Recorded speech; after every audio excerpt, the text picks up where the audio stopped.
മലയാള സിനിമയുടെ ഹാസ്യ സാമ്രാട്ട് എന്ന ലേബൽ ഹരിശ്രീ അശോകന് കൂടി അവകാശപ്പെട്ടതാണ്. രമണനും ഈ പറക്കും തളികയിലെ സുന്ദരനുമൊക്കെ ഇന്നും മലയാളികൾ നെഞ്ചോട് ചേർത്ത് വയ്ക്കുന്ന കഥാപാത്രങ്ങളാണ്. സോഷ്യൽ മീഡിയ ഇടങ്ങളിൽ ഇപ്പോഴും ഹരിശ്രീ അശോക ഫലിതങ്ങൾ വൈറൽ ആകാറുണ്ട്. വേഷപ്പകർച്ചകളിലേക്ക് മാറാൻ ഒരു പ്രത്യേക മിടുക്ക് തന്നെ ഹരിശ്രീ അശോകനുണ്ട്. പരേതനായ കുഞ്ഞപ്പൻ്റെയും പരേതയായ ജാനകിയുടെയും 10 മക്കളിൽ 6ാമത്തെ കുട്ടിയായി 1964 ഏപ്രിൽ 6 എറണാകുളത്താണ് അശോകൻ ജനിച്ചത്. 200-ലധികം മലയാള ചിത്രങ്ങളിൽ അശോകൻ അഭിനയിച്ചിട്ടുണ്ട്. ഹരിശ്രീ എന്ന ട്രൂപ്പിൽ മിമിക്രി ആർട്ടിസ്റ്റായിട്ടും അദ്ദേഹം തന്റെ കരിയർ ആരംഭിച്ചു. വില്ലനായും സ്വഭാവ നടനായുമൊക്കെ എത്തുന്ന വേഷങ്ങൾ തന്റെ കൈകളിൽ ഭദ്രമാണെന്ന് തെളിയിക്കുകയും ഇപ്പോഴും സ്ക്രീനിൽ നിറയുകയും ചെയ്യുന്ന ആളാണ് ഹരിശ്രീ അശോകൻ. മിമിക്രി വേദികളിൽ നിന്നാണ് അശോകന്റെ തുടക്കം എന്ന് എല്ലാവർക്കും അറിയാം. ബാബു എന്ന വിളിപ്പേരിൽ ഇന്നും പ്രിയപ്പെട്ടവർക്കിടയിൽ നിറയുന്ന അശോകൻ ഹരിശ്രീ എന്ന ട്രൂപ്പിൽ കയറിയതോടെ ഹരിശ്രീ അശോകനായി മാറി. ടെലികോം എഞ്ചിനീയറിംഗിൽ ഡിപ്ലോമ നേടിയ ഹരിശ്രീ അശോകന്റെ തുടക്കം 15-ാം വയസ്സിലാണ്.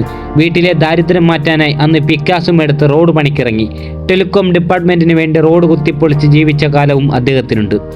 വളരെ ദാരിദ്ര്യത്തിൽ ആയ കുടുംബത്തിനെ പോറ്റാനായി അന്ന് കിട്ടിയ 6 രൂപയ്ക്ക് ഇന്നത്തെ 6 കോടിയുടെ വിലയുണ്ട് അശോകന്.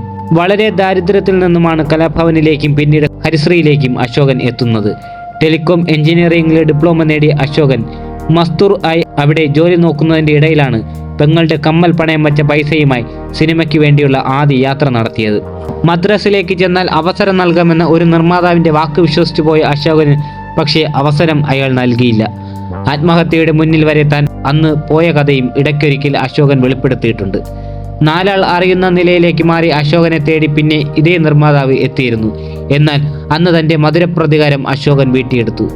പപ്പൻ പ്രിയപ്പെട്ട പപ്പൻ എന്ന ചിത്രത്തിലൂടെയാണ് അശോകൻ സിനിമയിൽ അരങ്ങേറ്റം കുറിച്ചത്. പിന്നീട് നിരവധി വേഷങ്ങൾ. പാർവതി പരിണയം എന്ന ചിത്രത്തിലെ യാചക വേഷത്തിലൂടെയാണ് അശോകൻ ശ്രദ്ധിക്കപ്പെട്ടതും സിനിമാ ജീവിതത്തിൽ ആദ്യ വഴിത്തിരിവ് നൽകിയതും. പിന്നീട് വൃദ്ധന്മാർ സൂക്ഷിക്കുക എന്ന ചിത്രത്തിൽ ദിലീപിനൊപ്പം പ്രധാന വേഷത്തിൽ എത്തിയതോടെ ഇരുവരുടെയും കോംബോ മലയാള സിനിമയിൽ അഭിവാജ്യ ഘടകമായി മാറി.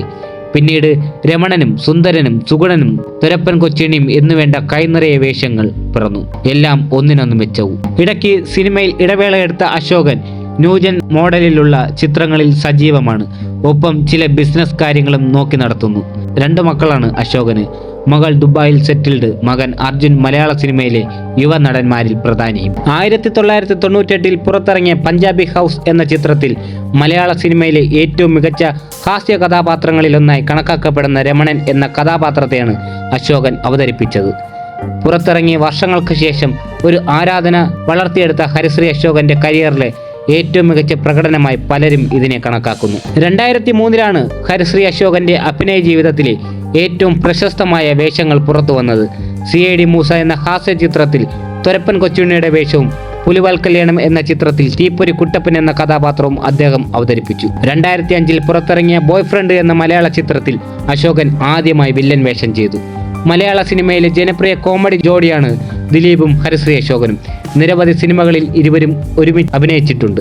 2019 പുറത്തിറങ്ങിയ ആൻ ഇന്റർനാഷണൽ ലോക്കൽ സ്റ്റോറി എന്ന ചിത്രത്തിലൂടെ അശോകൻ സംവിധാന രംഗത്തേക്കും അരങ്ങേറ്റം കുറിച്ചു.